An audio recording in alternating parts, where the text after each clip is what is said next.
Good evening, friends. Hostel welfare exam paper 2 explanation syllabus analysis నిన్న చేశాను కదా. Today unit wise explanation చేస్తాను. First unit వచ్చేసి భారత రాజ్యాంగము విద్య. ప్రజాస్వామ్యంను ఆంగ్లంలో డెమోక్రసీ అంటారు. డెమోక్రసీ అనే ఆంగ్ల పదం డెమోస్ మరియు క్రెటస్ అనే రెండు గ్రీక్ పదాల నుంచి గ్రహించబడింది. డెమోస్ అంటే ప్రజలు, క్రెటస్ అంటే అధికారం.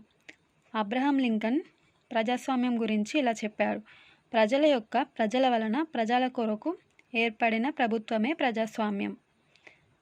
ప్రజాస్వామ్యము రెండు రకాలు: ప్రత్యక్ష ప్రజాస్వామ్యము, పరోక్ష ప్రజాస్వామ్యము.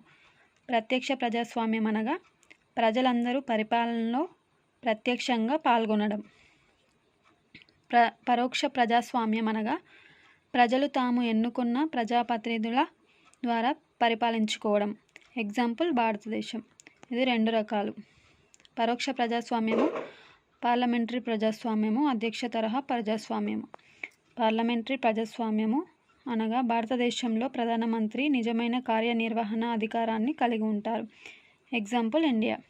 అధ్యక్ష తరహా ప్రజాస్వామ్యం అనగా పరిపాలనలో ఎక్కువ ప్రాధాన్యత ప్రెసిడెంట్స్కు ఉంటే దాన్ని అధ్యక్ష తరహా ప్రజాస్వామ్యం అంటారు. Example USA, America. భారత రాజ్యాంగ ముసాయిదా కమిటీ అధ్యక్షుడు డాక్టర్ బిఆర్ అంబేద్కర్. 42వ రాజ్యాంగ సవరణ, దీన్ని మినీ రాజ్యాంగం అంటారు. రాజ్యాంగ ప్రవేశికలో లౌకిక సామ్యవాద పదాలు.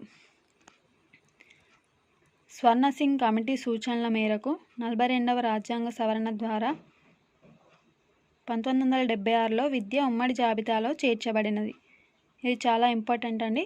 స్వర్ణ సింగ్ కమిటీ సూచనల మేరకు 42వ రాజ్యాంగ సవరణ ద్వారా 1976లో విద్య ఉమ్మడి జాబితాలో చేర్చబడింది. 1976కు ముందు విద్య రాష్ట్ర జాబితాలో ఉన్నది. ఇది కూడా చాలా ఇంపార్టెంట్ అండి. 1976కు ముందు విద్య రాష్ట్ర జాబితాలో ఉన్నది. 73వ రాజ్యాంగ సవరణ, పంచాయతీరాజ్ చట్టం 1992. 74వ రాజ్యాంగ సవరణ, మున్సిపాలిటీల చట్టం 1992. 86వ రాజ్యాంగ సవరణ 2002.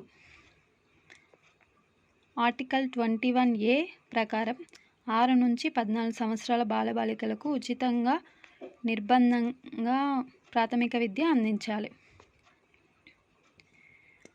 ఆర్టికల్ 21A ప్రకారం 6 నుంచి 14 సంవత్సరాల బాలబాలికలకు ఉచితంగా నిర్బంధంగా ప్రాథమిక విద్య అందించాలి. ఇది చాలా ఇంపార్టెంట్. ఆర్టికల్ 45 ప్రకారం 3 నుంచి 6 సంవత్సరాల లోపు బాలబాలికలకు పౌష్టికాహారం మరియు విద్య అందించాలి. ఆర్టికల్ 51A క్లాస్ కే బాలబాలికలను వారి తల్లిదండ్రులు